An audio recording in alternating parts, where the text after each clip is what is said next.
putting some of these dishes together. Dugongs and turtles, it's really intensifying. Now, the gloves are coming off. I noticed in Parliament, Federal Parliament yesterday, Warren Edge using parliamentary privilege on the issue, with I think there were about a dozen of them that were slaughtered up in the Torres Strait, including some baby dugong.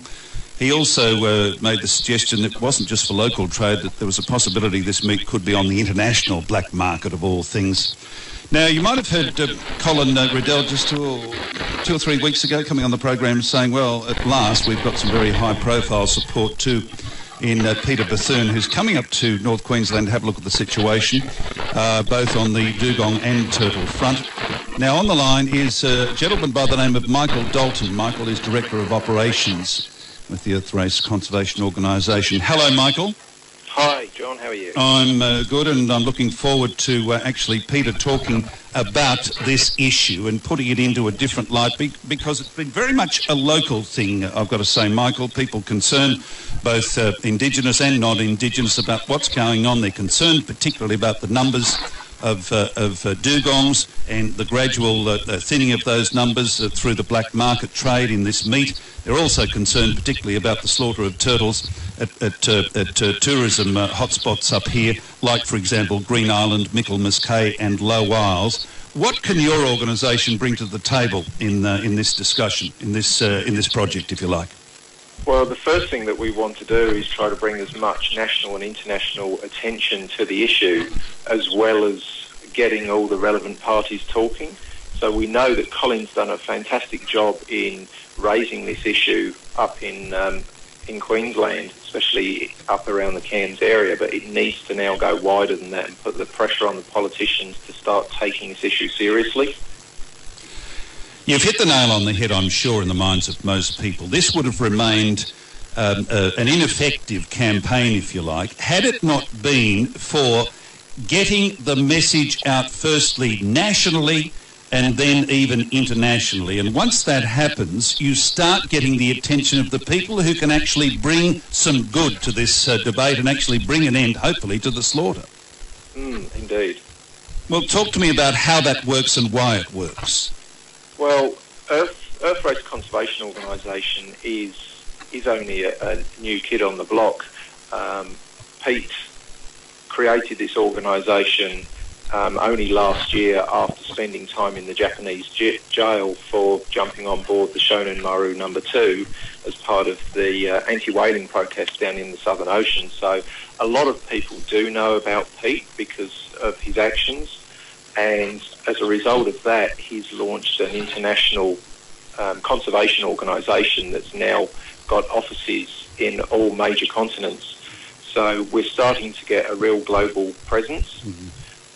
So we can reach out to potentially millions of people, which is what's needed to really get some momentum going in the information on what's actually going here, on here in far North Queensland. Michael, are there similarities in the campaigns? For example, when it comes to the slaughter of the whales by the Japanese, there were two aspects of it. Very much, if you like, a scientific aspect in that people were concerned about the long-term security of the numbers, if you like, the survival of the species of various types of whales. But they were also concerned at the images of these animals and the way they were being slaughtered. Now, you come to the dugongs, and once again you've got a similar situation here where people are genuinely concerned about the expiry, if you like, of the species. But they're also concerned about the way these things are slaughtered, whether it be the dugong or the turtles. There are two distinct issues here. Are they both equally important to organisations like yours? Oh, definitely. No matter what the species is, whether it's land-based or sea-based creature, if they're to be taken for their meat, and with the indigenous culture and traditions of eating turtle and dugong, we've got no issues with that as long as the animals are killed humanely. There is a lot of claim that they, through their traditions, have got a very effective and very humane way of killing them, but that's not what we're seeing at the moment.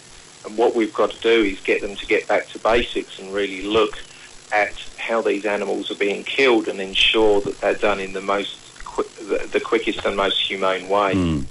What we can't have for any species of animal is extended suffering. And that's what we're seeing at the moment. Well, there could be some cultural issues there in what you're saying.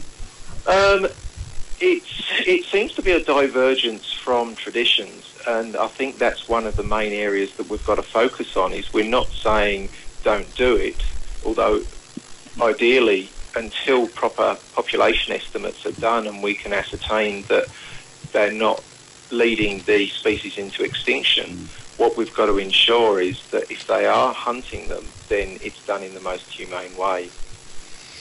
And sustainable way, if indeed these population estimates are to be undertaken. Does that require a moratorium?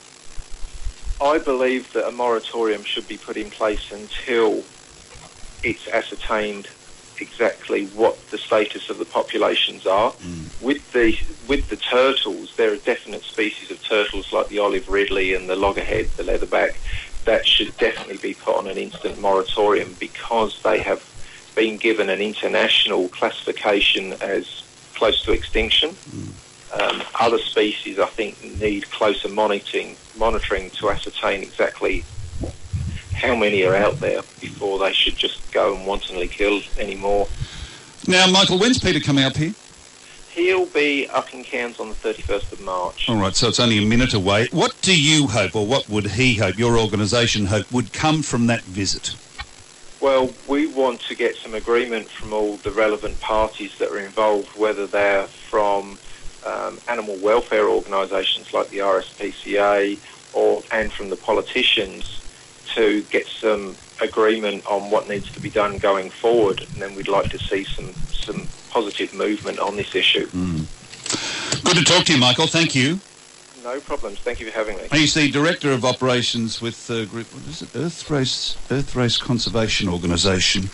The time, his name Michael Dalton, the time now on 21 minutes past 12. Talk back to